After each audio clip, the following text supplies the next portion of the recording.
a real pleasure to meet you all. My name is Dr. Steve Gibbs. I am the Principal Lecturer overseeing the development of our business and leadership portfolio.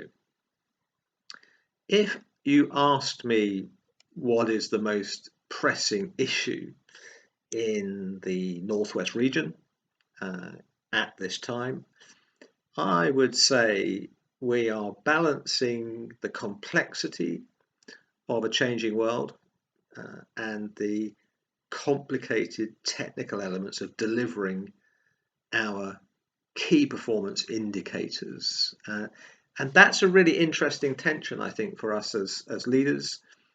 Complexity is the things that we cannot use expert knowledge. The systems rarely improve, but certainly thoughtful, meaningful, leaderful action can move forward. Those complicated areas, sometimes we place a lot of emphasis on our systems and performance, and we can train people and upskill people to fit that area, but the two are connected, aren't they? Do you find this as leaders? Do you find yourself really facing huge complexity, the unknown unknowns, which you've never seen before, are coming more increasingly? They're hitting your email, and the reaction to you very humanly is, what on earth? That's not my how. That real perplexity that we're facing, the real paradoxes and contradictions of the now. And you've got those areas that you think, well, if I had the capacity to put more resource into that area, I know I could move the world forward. And that's a real tension. A lot of business leaders, public sector leaders, and charity leaders are saying complexity and the unknown and the paradoxical, the constantly contradictory messages of a messy world are absolutely the area that we together as an educational institution, a space that's there to hold dialogue, it is what you're saying. You need our input on that, and we're saying we need to hear what reality is like on the ground and align our activity much more towards what is really happening on the ground, the cognitive hurdle of being in the train driver's seat and seeing that view. That's what I want to see from yourselves, and I think we've got things here that I believe face that complicated dilemma. Which is it? Is it complex? Does it need? Because the approach to complexity is dialogue. We've got to keep talking, but that person over there doesn't want to talk, and because there are reasons, and there is the zone of leadership I'm putting increasingly to you in terms of evolving a dialogue with yourselves, is that complexity leadership sits in that, very much in that area of complexity, when you've got the dark side of our activity, but also the genuine construction of hope and change, and you've got the need to create good managers, people who will own and be responsible to deal with those complicated problems. Now, that's a simplistic split purely for illustration, but coming into this role to make our activity incredibly impactful in the short, medium, and long term with your objectives is part of what we're focused upon. We're looking at programs, master's programs, which enable senior leaders to grow in their confidence when facing complexity, facing the messy, or as the illustration goes, pointing your ship into the breakers and facing more confidently the messiness, rather than recoiling.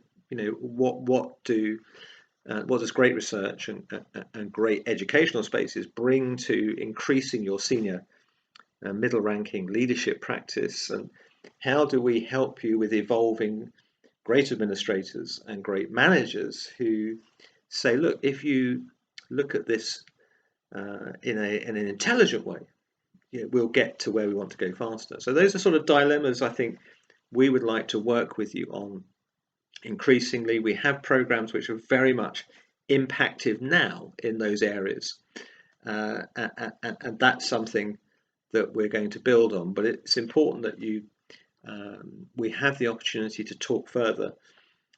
So leadership is very high up in our agenda, in enabling you to unlock those circular issues, ones that keep going around, and certainly hitting the bottom line, maximizing your long-term profits, and looking at things together, giving you some headroom. I think what we do when you come into contact with us, we give you some space to say, look, is it about efficiency and running faster, learning to go, can we go quicker and more profitably, or do we actually need to rethink, that place to breathe and to reconsider. So we often see knowledge, the knowledge that we bring takes us so far in leadership and management, but intelligence and wisdom comes from a space and from the extended dialogue. And I think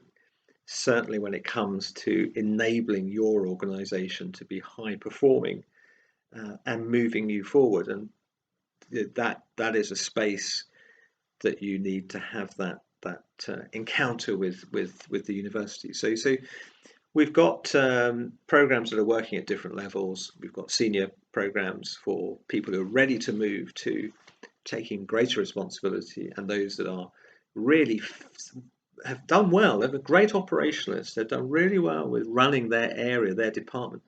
They just now need to think more strategically. They just need a set of concepts and a set of relationships with other leaders in other organizations, come together, come into that space, and then come back to you with a different mindset, because we are, the subtext of this kind of conversation is culture change, isn't it? A lot of you are saying, we get the concepts, we've done the course, but we've got a culture that needs to change, and how do we do that? And that's very much core territory for that leadership conversation. Culture change, practice change. I would argue with you that the surface practice on the top of the iceberg, the visible bit, is affected by those core values that we talk about. The immovable symbols of what we believe and have value around. And I think there's a lot of stuff which doesn't grasp that.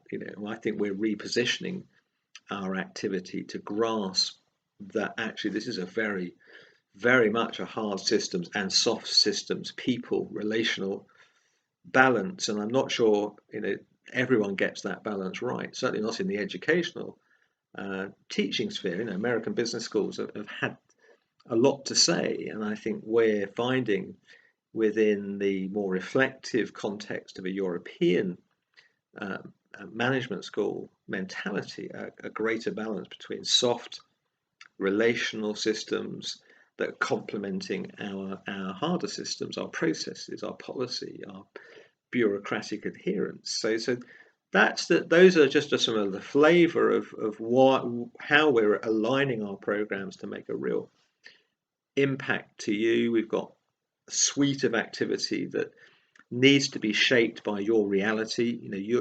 The more I think leaders, the more we sit in a hard reality and say it, have that courage to say this is where we're at, then I think the purchase we get on the ground and movement that we're looking for, it grows. That takes a lot of classical courage, but I do think learning and education feeds back into that courage and that confidence, because there's a little bit more awareness.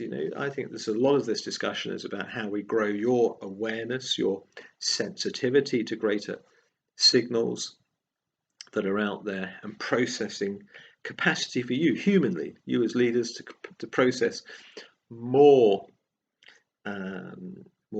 understanding, more take a wider purview, so that you can then assimilate that confidently and survive through that messiness. I do think we're in for a joyous and messy journey, But I do think that's the period where leaders around us will grow if we enable them, if we invest in them, if we send them to refuel through learning. And so I'm looking forward to talking to you more. I really excited that you've got a university here that is incredibly light on its feet in responding to what you need. But let's have that dialogue. Let's have that coffee, and listen more carefully to what you're saying about the world, and then enable us to share some of the real gems that we've got squirreled away in corners of this institution that I think you will find surprising. So I look forward to that conversation. Thanks for spending time and listening to this, and keep safe and well in the coming days. Speak to you soon.